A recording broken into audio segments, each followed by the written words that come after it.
Je n'en eus qu'un aperçu. Mes membres s'activèrent d'eux-mêmes face à son aspect massif et sa course menaçante dans ma direction, en plus de l'expression farouche de son visage.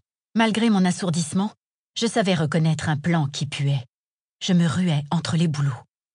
Cramponné à ma sacoche, je fonçais à en perdre haleine en zigzagant sur le sol inégal, à peine marqué par le passage d'animaux.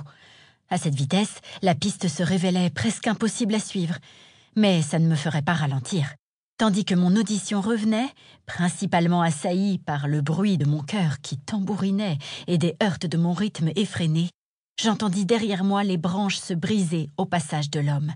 La gorge nouée par la peur, je poussais jusque dans mes retranchements pour accélérer encore la cadence. Je regrettais d'être venu batifoler dans le coin. C'était indéniable, et pourtant je savais exactement pourquoi j'étais là. La trouvaille qui en résultait me donnerait certainement raison d'avoir tenté ma chance, si je m'en sortais vivante. Un bruit sourd me fit risquer un coup d'œil derrière moi. Mon poursuivant venait manifestement de se prendre une racine bien placée.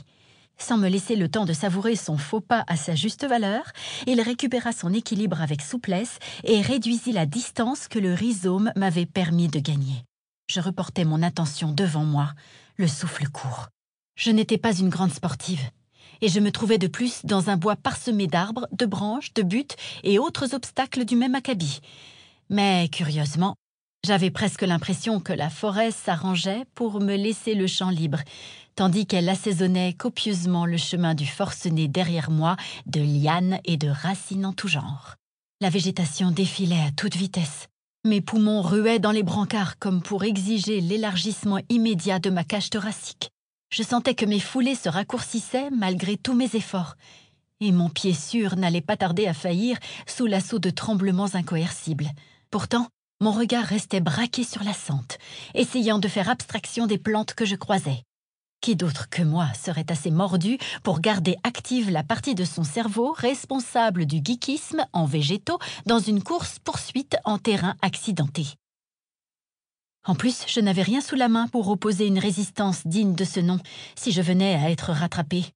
Or, ce n'était plus qu'une question de temps. Je cherchais mentalement une solution miracle dans ma besace, mais j'avais eu la fantastique idée de la vider avant d'aller prospecter, pour libérer de la place, soi-disant. Je notais un plus jamais en majuscule pour le futur, si j'en possédais toujours un. Quelque chose changea dans l'air.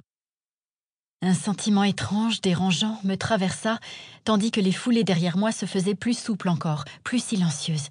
Il me semblait entendre un souffle, un halètement qui provenait d'une gueule, plus que d'une bouche humaine.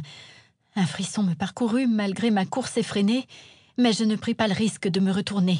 Comme pour confirmer mon impression, un hurlement de loup s'éleva au loin. L'appel résonna dans les bois aussi clairement que les détonations l'avaient fait plus tôt. Il eut pour effet de me glacer un peu plus le sang, si c'était chose possible, et agit comme un coup de fouet, m'exhortant à continuer à crapahuter à toute berzingue. La forêt me semblait interminable, et j'avais beau approcher d'une pente descendante, j'avais conscience qu'il me faudrait à ce rythme une bonne demi-heure pour retrouver ma voiture.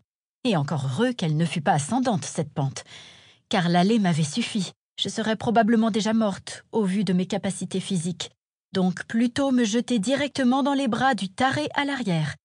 Je dévalais aussi vite que je le pouvais, sans trop faire attention aux entorses en embuscade, quand un bruit, ou plutôt une absence de bruit, me fit brusquement m'immobiliser sur une plaque rocheuse affleurante. J'étais seule. L'homme avait disparu.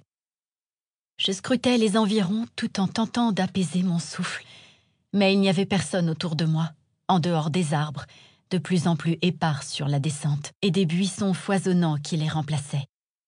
Même le cerf que j'avais croisé à l'allée à cet endroit précis n'était nulle part en vue. Il m'avait collé une trouille bleue, lui aussi. Ces sales bestioles avaient tendance à me charger sans que je fasse quoi que ce soit pour mériter un tel traitement.